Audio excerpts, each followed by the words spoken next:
Hello, hello, and welcome to another lesson. I'm going to jump right into it, not waste any time. So, as always, we're going to go to our Ingu website and wait, where are we now? There we go. Is it sharing? No, it's not. There we go. Alrighty. So, as I always mentioned, if you guys want, you can come to Ingu. What does it say there? Ingu.com/app/daily news. They have articles here for you to read. They have questions you can talk about. They give you vocabulary and all sorts of interesting things. And they have other lessons too. I think, um, no, these are just news articles, but they have other things too related to English lessons. And they have even one-on-one lessons that you can book if you want. So quite a useful site. As always, we're going to just go straight in here with the big one. So let's click on that. More than the Mona Lisa, exploring the Louvre. Or Louvre. I don't even know how to pronounce it. That's more of a French word anyway. Yeah. And just to mention as well, usually I don't review these things. So if there's a word that I get stuck with, sometimes native speakers get stuck with words too. So, just go as we go and we all learn together sometimes somebody learns more than somebody else, so all right, but let's have a look at our vocabulary first. As always, I'm going to read it. You should hit pause, read it afterwards, and make sure to get the pronunciation right. If you're not sure about the definition, type it in Google. Google's your friend. You can get more explanations on each word. So first word, wing, and that is a part of a large building, especially one that sticks out from the main part. Terminal 1 is located in the airport's north wing. So that's more related to buildings, not the bird's wing. Masterpiece. So a masterpiece is a work of art such as a painting, book, etc. that is extremely high quality. And Vladimir Nabokov wrote his masterpiece Lolita in 1955. All right, then the next one, impressive. And impressive is extremely good, important, beautiful, etc. And the waterfall is an impressive sight. Okay, next one we have square, a square-shaped area in a city, usually surrounded by buildings. The town square is one of the city's most popular attractions. So obviously from the shape, but also used in terms of a city or, square, the square, town square. Then bathe, and that is to spread over or cover something. And the valley is bathed in warm sunshine. Or the valley was bathed in warm sunshine. All right, well, let's go right on to our article. More than the Mona Lisa, exploring the Louvre. Again, I'm going to read. I'll try and break between each space here, but just hit pause and read it after me, and then make sure you get the pronunciation. If you're not sure, just rewind a little and you would get it again. So, there are museums that can be visited almost like an IKEA, with arrows clearly telling you which way to go. The Louvre in Paris is not one of these. It is the world's largest art museum and the most visited museum in the world. And it's very easy to get lost if you enter this former royal palace without a plan. The museum's website gives some advice suggesting routes through its three wings named Denon, Richelieu, and Sully. One route, of course, guides visitors around the masterpieces. Visitors on this route see the Venus de Milo statue, thought to be of the Greek goddess of love, Aphrodite. Found on the Greek island of Milos, it's more than 2,000 years old and now stands in the Sully wing. Not far away is another statue from a similar time and place, the winged victory of the Samothrace. standing at the top of a grand staircase in the Denon wing. Also on this route are works by the famous Italian artist Michelangelo and, of course, Leonardo da Vinci's Mona Lisa. But the Louvre is about more than just these famous masterpieces. For example, the Richelieu wing is also home to Abbey, is that Abbey II or Abbey Ill of Mary, a Syrian statue whose eyes still shine bright blue even though they were made around 2400 BC. The rooms themselves can be as impressive as the art, from the golden walls of the Denon Wings Gallery d'Apollon, named after the Greek sun god Apollo, to the Richelieu Wings Corps an indoor square where a variety of statues bathe in the sunlight coming in from the glass roof. Even the glass pyramid that is now the museum's entrance, only finished in 1989, has already become a new symbol of this great museum.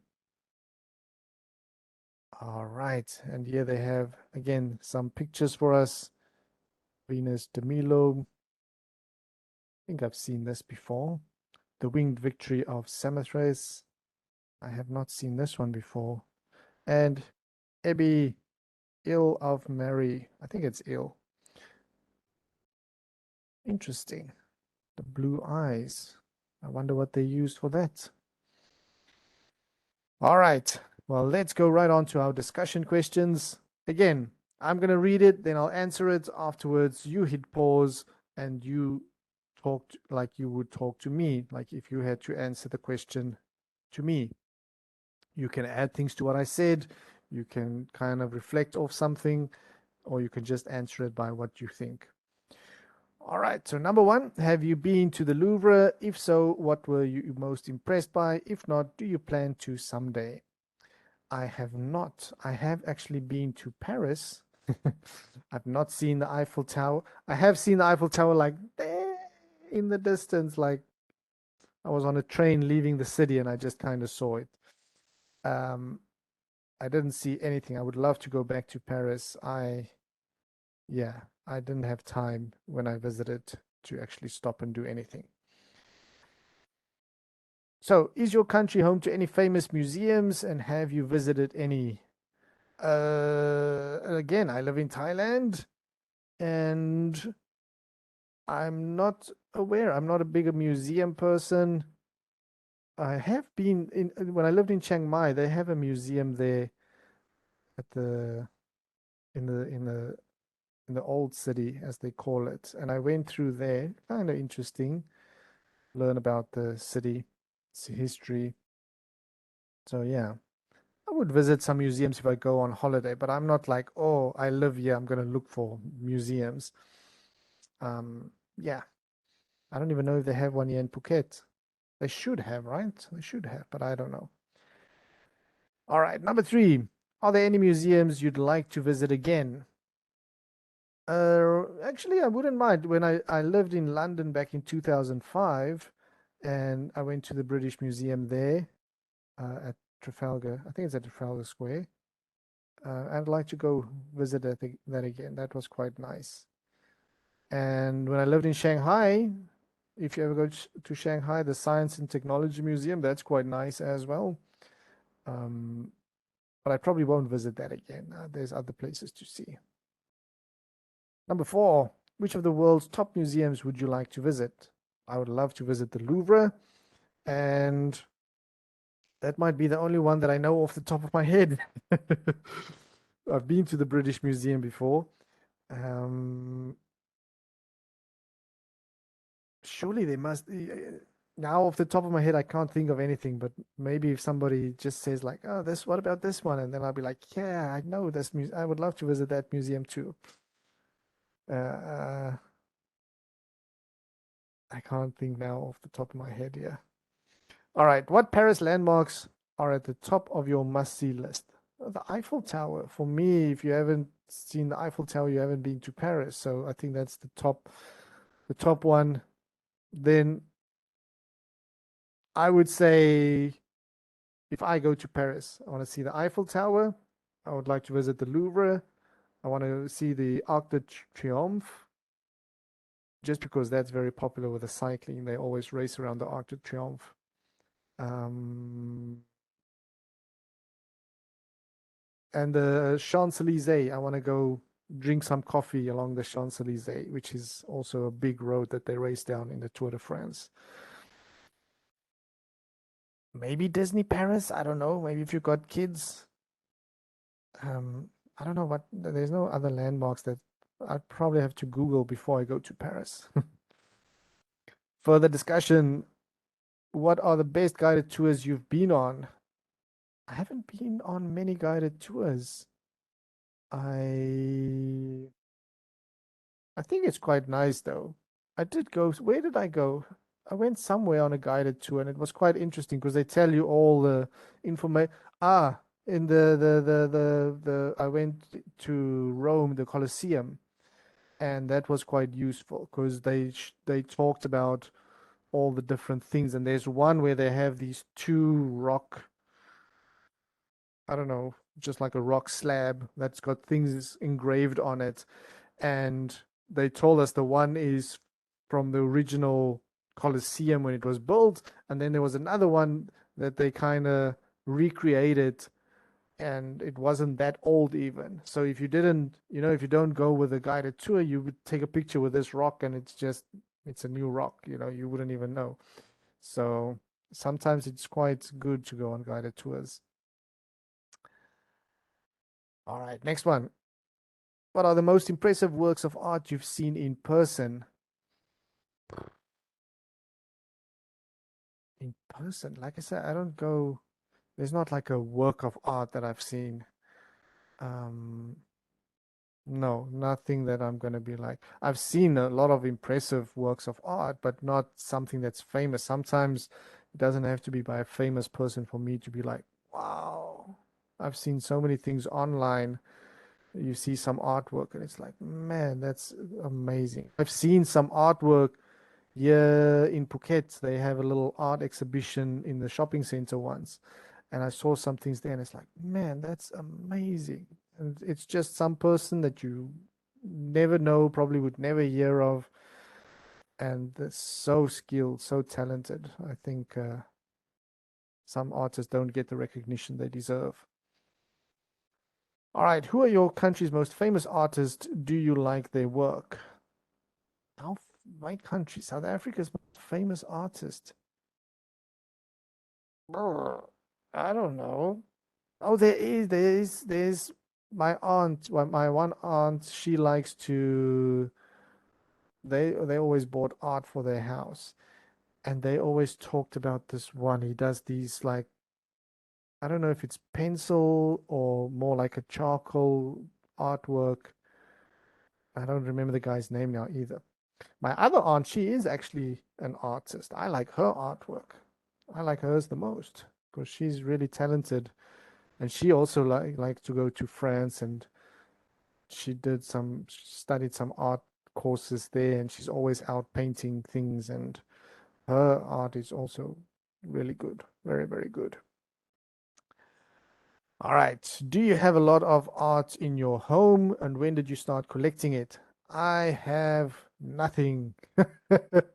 We just moved in, and we're still busy buying things. And this time, because previously we didn't have any kind of ornaments or things like that. So I told my wife I want to buy more decorations and artistic things for the house. And we went out, and I picked out these little kind of like statue things that I wanted to put on the side of we've got a TV on the wall, and then we got one of these floating shelves. And I bought these two, but then I wasn't sure if they were too big that would have gone in front of the TV. And when I got home, it would have gone. So luckily I didn't buy them because I wasn't sure. Um, so definitely this time for the new house we did actually buy three canvases, just three blank canvases. And I told my wife, I'm gonna paint something, she should paint something, and our daughter has to paint something. And just plain white canvas, and we're just going to take black paint, and you can do whatever you want. Each person have their own creativity or their own, how can I say, just go wild, whatever you want to do. And we'll hang that up once we painted the one wall. Yeah, I've got a space that I'm going to put that up. So we're going to do our own artwork, because artwork is really expensive. I did actually look online to see if I could find some artwork, but it's so expensive. So I was like, we'll do our own. All right. Number 5, do you have any friends or family who know a lot about art? Like I mentioned before, my one aunt, she is really good, very talented, and she does it a lot. So I would say that she knows a lot and she does it a lot and she's really good. Friends, I don't know. Again, off the top of my head, nobody comes to mind. I must say my daughter is actually really good. She draws well, but she just draws on the iPad. So she's also more like a cartoon anime style, but very good, really good. A lot better than I'm terrible at art. I can draw a stick figure. I'm gonna probably end up drawing just as a little stick figure on my canvas because I'm terrible. But we'll see what we get up get up to or what we do. All right. So that is the article. And let me just stop this again. So again, I hope you were able to answer the questions. Remember, you have to talk out loud. You have to say these things. You have to speak, use the language, talk out loud. Don't just think, I'll think what I'll say. No, you have to say the words. All right. So keep it up. Keep practicing. Try and use English as much as possible. You have to use it if you want to become like a native speaker. So just keep it up. And then I'll see you guys next time. All right. Bye bye.